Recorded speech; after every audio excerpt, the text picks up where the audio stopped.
सब जे जतन जहां जे पाई, सो जानो सत्संग प्रभाऊ, लोकों वेद न आन उपाऊ। खुला कह दिया गोस्वामी जी ने, ना लोक में न वेद में कोई और उपाय नहीं है। अगर संत समागम नहीं होगा, शास्त्र स्वाध्याय नहीं होगा, संत और गुरुजनों की वाणी के अनुसार नहीं चलोगे, तो त्रिभुवन में भी कहीं कोई तुम्हें शांति प्रदान करने वाला, मत कीरति गति, ये कुछ प्राप्त नहीं होगा। ये भ्रष्टाचार बढ़ता चला जाएगा। आजकल जो हमारे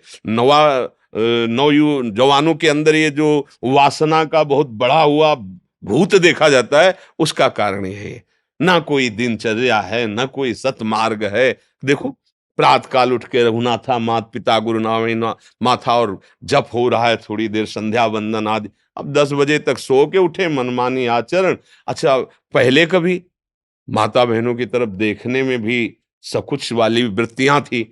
अब तो चल रहा है कि कितने तुम्हारे बॉयफ्रेंड हैं और कितने तुम्हारे गर्लफ्रेंड हैं। ये हमारे भाई ना तो समझ में अभी तक आई है, और ना हमें कहीं ऐसा शास्त्र में मिला है। ये जो कलयुग ने नई चाल चलाई, तो नवयुवक जन, नवीन पीढ़ी बर्बाद करने के लिए कलयुग ने बहुत अच्छा वो एक मोबाइल चला दिया है कि जिनको मतलब घर बैठे कुसंग प्राप्त हो।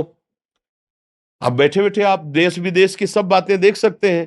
तो नवयुवक हैं, बुद्धि खूब चतुर है, और भ्रष्टाचार की तरफ बढ़ती चली जा रही, क्योंकि वो इसको समझ रहे हैं कि बहुत अच्छी बातें, बहुत सुख देने वाली बातें।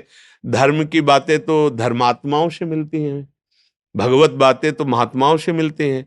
और महात्माओं को जब सीरियल में दिखाई दिया जा रहा है कि फ्रॉड है सब, तो अब कौन श्रद्धा करेगा? मतलब काम करना नहीं आता इन लोगों को, भेष बना करके पैसे के लिए, भोगों के लिए ये बाबा जी बन गए। ऐसी धारणाएं नवीन पीढ़ी के दिमाग में बैठा दी गई है, और ये नहीं जानते हैं कि समस्त जीवों का परम मंगल एक से हो सकता है, केवल एक से, एक महात्मा के संकल्प से हो सकता है।